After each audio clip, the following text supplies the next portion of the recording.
The Unikernel infrastructure video tutorial series. Today we're going to look at two interesting new features we added. Well, one of them is actually kind of old, but a lot of people don't really know about it. So let's look at that real quick. If you've ever booted up one of these unikernels on our infrastructure, you might have noticed this script box, and then you see kind of like this example here. But what exactly does this example do? Well, quite simply, if we look at this example, DP example, if we ever find a DeferPanic.yaml file in a repository that you link to, we'll go ahead and execute the code in it when we're building your image. So in this example, what we're doing is we're installing the Defer client stats library. We just go get it, right? And so this will actually download the dependency and put it in your path to where you can have access to it in your unikernel. As you can imagine, there's lots of languages that need support like this. If we look at Node, here we go ahead and we apt-get update, we install the latest npm, and then we install the npm dependencies. And as you can see here, we have the package.json, showing Express. So once again, this is a pretty powerful feature that we're exposing, but a lot of people don't really know it exists. Let's look at the PHP example here. Here we're installing a lot of stuff, and then we install Composer, and Composer is kind of like the PHP dependency library. Now notice that we're installing the PHP interpreter here, even though we're not actually going to use that.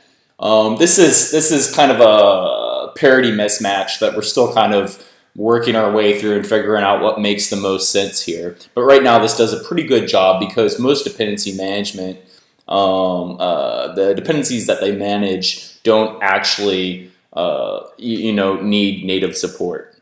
However, that brings us to our latest example, and this is the magic right here. libxml2 is a native dependencies. And if we point it at our packages repository, DeferPanic/packages, and you list this in your app, we will give you a PHP interpreter with libxml included inside of this. This is just the start. We actually have a whole library of examples, and we're hoping the community adds to this as well. So that's something to look forward to in the future.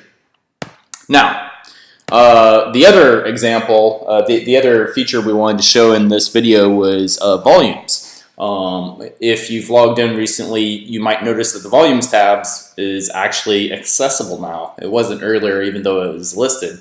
And so this gives you a way to mount volumes similar to like an EBS volume on AWS. And then, of course, you get to see the volumes that are attached to your instance. So you can see there's a lot of Etsy, mount points and also data. And these are pretty common, especially in static hosting scenarios.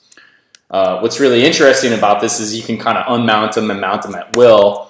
And then, if we look at this PHP example, we actually went through and recursively listed every file that we found on the system. As you can see, this Git stuff is, quite a lot of stuff. But if Git wasn't there, you don't really have a ton of stuff on your system. And this is just like one of the many benefits of a unikernel. This is the entire freaking system, every file in it. Anyways, quick little video tutorial on new features that are coming out, and we'll catch you next time. Thanks. Bye.